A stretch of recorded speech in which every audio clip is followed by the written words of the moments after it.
Tulsi Gabbard as the Democrat who packed 3 suitcases, as the kind of politician cable news loves to manufacture into a fresh face.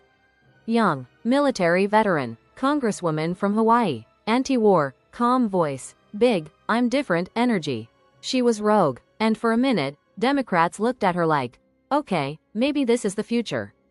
Then the future started walking sideways. In 2016, she quit her DNC vice chair role and backed Bernie Sanders over Hillary Clinton. That made progressives cheer, party insiders sweat, and cable panels start whispering like someone dropped a coconut in the punch bowl. Then came 2017, the Syria trip, the Assad meeting, the fact-finding mission, that turned into a political tattoo she could never fully scrub off. AP reported that lawmakers and civil society groups criticized her for meeting Syria's Bashar Assad, whose government had been accused of war crimes and human rights abuses.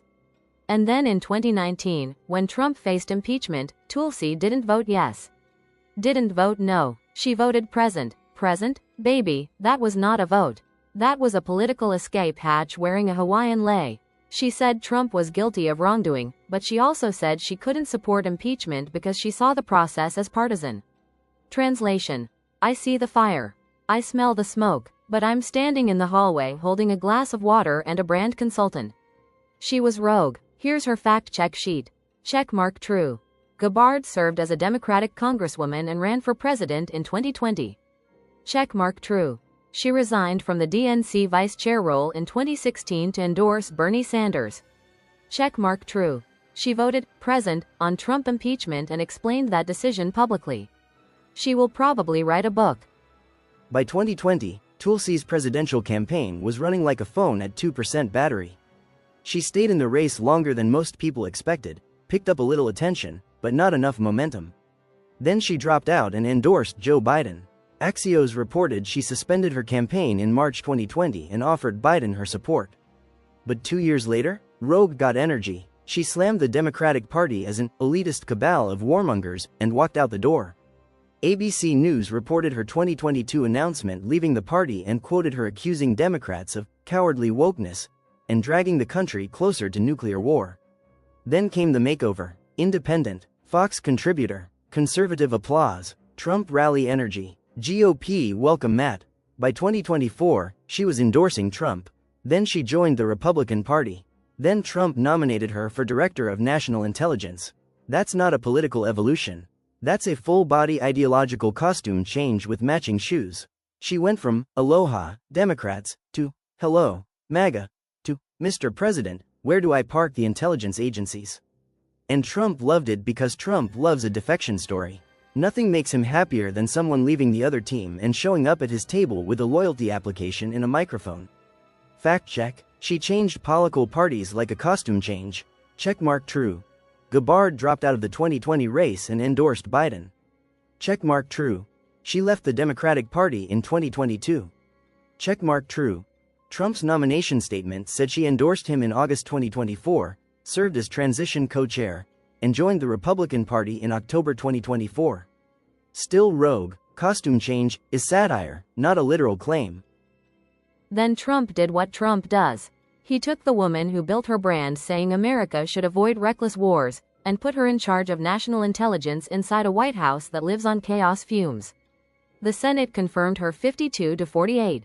That is not a coronation. That is a political coin landing on its edge and everyone pretending it was stable. ODNI said she took the oath as the 8th Senate confirmed DNI and first female combat veteran in the role. The intelligence job with a campaign hat. But the job was never going to be simple. The DNI is supposed to be the serious room.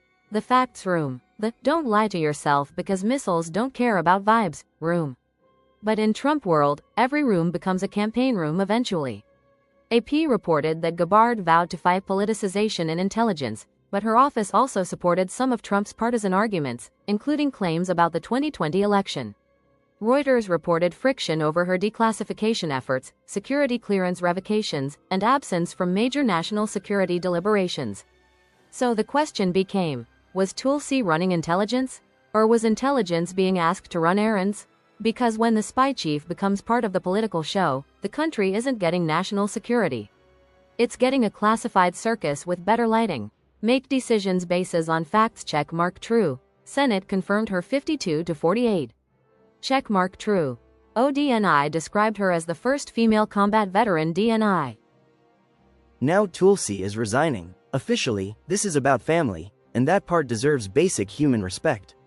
Her husband has a rare bone cancer diagnosis, and she said she cannot ask him to face that fight alone while she stays in such a demanding post.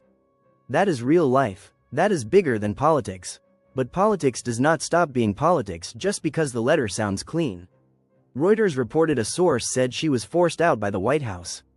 AP reported her departure followed tension over Trump's Iran strikes, which put her anti-war brand in an awkward spot. So the savage red is this. Tulsi walked into Trump world thinking she could be the anti-war conscience in the war room. Then the war room started doing war room things.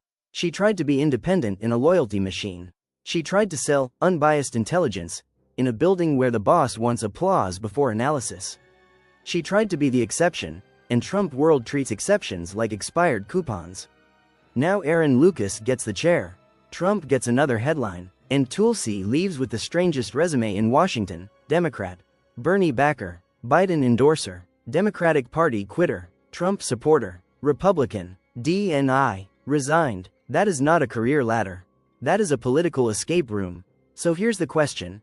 Was Tulsi Gabbard a principled anti-war outsider who got swallowed by Trump's chaos? Or was she a political chameleon who finally ran out of colors? Drop your answer in the comments. And if you want politics fact-checked with the gloves off, subscribe, share, and comment below. Because around here, we do not worship politicians. We read the receipt.